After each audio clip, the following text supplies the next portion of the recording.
I'm here with Rob Bliss, Assistant Superintendent of the Rutland City Public Schools. That's 773-1900 or rbliss at rcpsvt.org. You can go online and find it if you didn't get it. But the phone number is easy, 773-1900. That's great. Welcome, Rob. Call by midnight tonight. No. Call anytime That's day or it. night. Leave a message. We're here to talk about the Rutland City Schools. And briefly, we want to talk about what's happening in the summer. Summertime's a hot time for kids. We have summer programming, Tapestry Epic, camps at Stafford Technical Center, down at the central office. We're always doing personnel work, getting people in line, prepping for the coming school year. It is a really busy time, and our maintenance department is just blazing, getting the buildings ready for the new year. And that's for anybody who thinks that nothing happens in this summer. Oh man, I want to tell you, it is a busy time of year in the administrivia. I bet it is. Oh yeah. All right, on to what I consider the meat of this interview. First of all, Rob, would you talk about the major improvement efforts that you foresee next year? Sure. So here, there's really three big topics to talk about here. Okay. One of them is the focus district-wide on redeveloping our positive behavior intervention and support systems. Okay. People call this positive PBIS, behavior intervention and intervention and support. and support. Right. So it's okay. So it's more than one thing. Yeah. And so what this is all about is each school having expectations of good behavior and Right. conduct for kids. Right. Everybody in the school being on the same page for what those expectations are and exactly how we're going to script and teach the kids in those expectations and support them when they might struggle to meet those. Every school has a PBIS team. Every school's been working on it this summer. Every school is going to run into the new school year ready to go and make sure that their learning communities are just top notch. Sounds wonderful. So that's thing one. Thing two is, especially in our elementary schools, we are having a focus on slowing down to speed up. Here's what that means. Our teachers, our communities of learning feel immense pressure internally and from external sources to get right down to academics, to really force it in, to before students even get their routines down, to get down to learning so that we can accelerate the kids and get them forward as fast as we can academically. What we lose when we do that is students who wonder, how do I connect with you? What's my relationship? And how do I connect with my fellow classmates? So what you'll see in the beginning of the school year... The first thing I want to know as a kid in a classroom is that you like me Absolutely. and you're going to treat me well. Absolutely. Okay.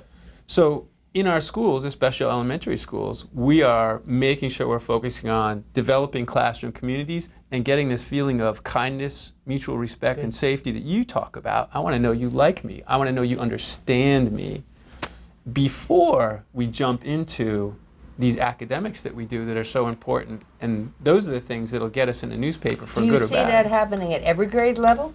Absolutely. I would say we're making sure K to 9 at least, that the importance of establishing a new community every year is really critical for kids. Just like you said, I have to feel like I'm valued and present when I arrive to do my best. Yeah. And you'll see that. And then the third thing I will say, major improvement for the coming year, is we continue to look at life in schools through the lens of equity. That is, we want to make sure that all our kids have more than just the opportunity to succeed, but that we are supporting every child in the way that they need to be supported to be successful. Now, what does that mean?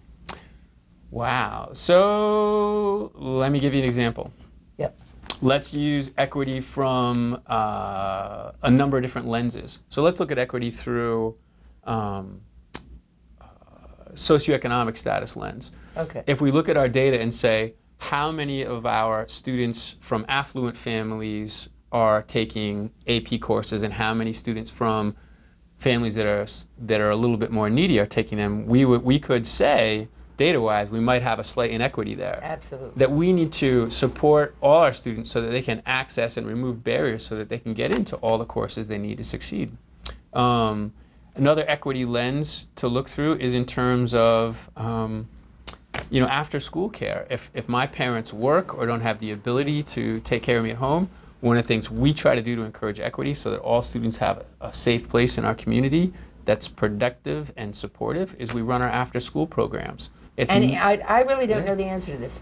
If my husband and I work and we have 3 kids in the public school system in 5th grade or below, do we have to pay for the students to come early or stay late? It's a fair question. If you're an affluent family, there's a small charge because these programs exist in the child care world. So the finances for them are on child care subsidy or a small fee. It turns out to be economically wise decision to say, like, okay, I can send my children to Tapestry or Epic for a pittance a day and get good programming. If you're not affluent, it's a total freebie.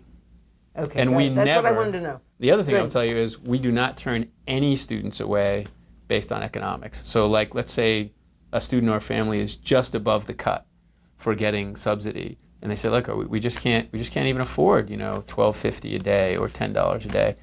We'll help them out. Okay, good. Sounds great. Want to mention before we get to the next topic, on September 19th, 19, September 19th at the College of St. Joseph, Right. there will be showing of a film, which it seems to me anybody would be interested in, particularly parents, Yep. grandparents, Absolutely. aunts, uncles, and cousins. Anybody would be interested. The name of the film is Resilience. That's Can correct. you, in 2 sentences, tell us what Resilience is about? It's dynamite. Sure. Resilience is about this phenomena of adverse childhood experiences in the United States and how Bad. and how children with trauma arrive in schools and the stresses they're under.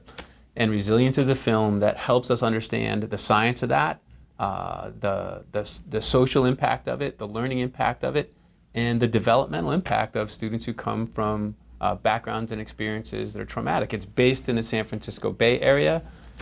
It's a winner for anybody. And there's what can be done to help these kids. Absolutely. And you know what's really important about that? Not just for family members, but this is an important film for community members to see who want to advocate for the most important resource in their community, which is their children. And to say, like, what do we need to do? How can we help? It is a great opportunity. And by the way, we're working on an ice cream social for after that. Yes. Absolutely. Well, I'll help you. I know people who sell ice cream. And there's also a panel discussion. Ask them if There's a they'll panel help. discussion connected with that. We're getting a high-end pediatrician and a few others from around the state to come and do a brief panel discussion connected with that. Okay, so you It'll be watch great the event. movie, you have some ice cream, and Panel discussion. Absolutely. Okay, You're going all to right. hear from the best and the brightest in the state. all right. September 19th, College of St. Joseph. Yeah. Any idea what time? I mean, is it 7 o'clock? No, it 6:30? won't be that late. We'll shoot for a 5:30 or 6, I'm sure, for a Okay, start. good. So if you So relatively early. yes, Good. yes. All right. So you Man. can have ice cream for dinner. That's late for me. I go to bed early. If you start at 7, I'm going to be out by 8. Oh, I don't believe it. But anyway. Okay. Families and volunteers. How can they get involved? That's a great question. So if I'm a family or somebody who wants to make a difference here in Rutland City Schools, first move is, 1, call the school directly.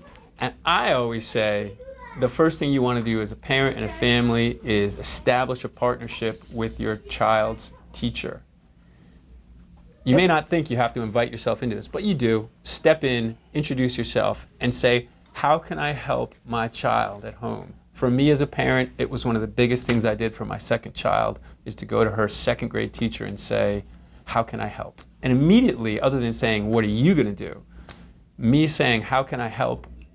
I established this partnership, and the teacher and I worked together, and we improved my child's reading, her social skills, and now she's just killing it. She's a wonderful young lady and a nurse at UVM Medical. Thanks to Rutland City Public Schools. Good line. Okay. Volunteers, shall I mention that, or do you have more to say about families? Sure. So, We're running out of time. all right. Well, let me be quick. If you're a volunteer, all of our elementary schools have volunteer coordinators. And if you call the school and just say, I'd like to volunteer, they will connect you. And You can go online and find out the number. You can go in the Absolutely. phone book. It's there. Absolutely. You can do 411, but everybody has forgotten Yeah. about. And you can go on the phone, that dial still work? 411, Does that still and work? get the number. Yes, of course it does. I used So- it yesterday. The other thing you can do is call the phone number that Mary gave at the beginning of the show, 773-1900, and we will connect you to the right person also. It's easy. Let's make it easy for everybody. Yes, 773-1900, and 19 happens to be the date in September of the movie 10-4. at College of St. Joseph. Correct. All right, and I have here information about volunteering to read with students. I think reading is key. And say that woman's name. Marisa White. Marisa White is in charge of the RSVP reading program. And it's read aloud in a classroom. So you'd be up there with your favorite story of all time and read to the class. It could be reading in a small group, maybe 3 kids, maybe 6 kids, or it could be reading 1-to-1. And I have done that twice. A number of years ago, I did it with first grade students 1-to-1. And then a couple of years ago, I did it with kindergarten students 1-to-1. And I found it very, very, very satisfying. It was wonderful. But if you would rather read to a classroom, you just work out a schedule with the teacher. And I can't think of anything easier. Right. I mean, if you can read, you can. I've done the reading, and it was a real joy that the first... You've done it too. Oh, yeah. The first student I did mentoring at Rutland Intermediate School with the Everybody Wins program and reading. And when that student graduated from high school, I was never more proud than to shake his hand and say, you did it. You did it. Yeah, no, it's the 1-to-1. Yeah. Oh, yeah. That it really is important. So anyway, Marisa's phone is 775-8220, extension 103. 775-8220. The email, that's probably too much, but it'll appear on the screen. MARYESA RSVP@gmail.com. And you can connect easily. You can connect anytime now, right? Absolutely. Yeah. Call today. Right. Call today. Any last parting words? Boy, my only last parting words is it is absolutely an honor and a privilege to work with the students and families at Rutland City Public Schools and in our community. Rutland is a great community. Oh, I think it is too. I love it here. I don't want to go and anywhere else. It is just an honor. Not even during the cold, hard months. It's an honor to be here and serve the students and families and the community. Absolutely. No question about it. And it's an honor to be here with you. Oh, thank you. And it's an honor to be here with you. Well, Thanks thank so much, you. Rob. Thank you. Appreciate it. Thank you.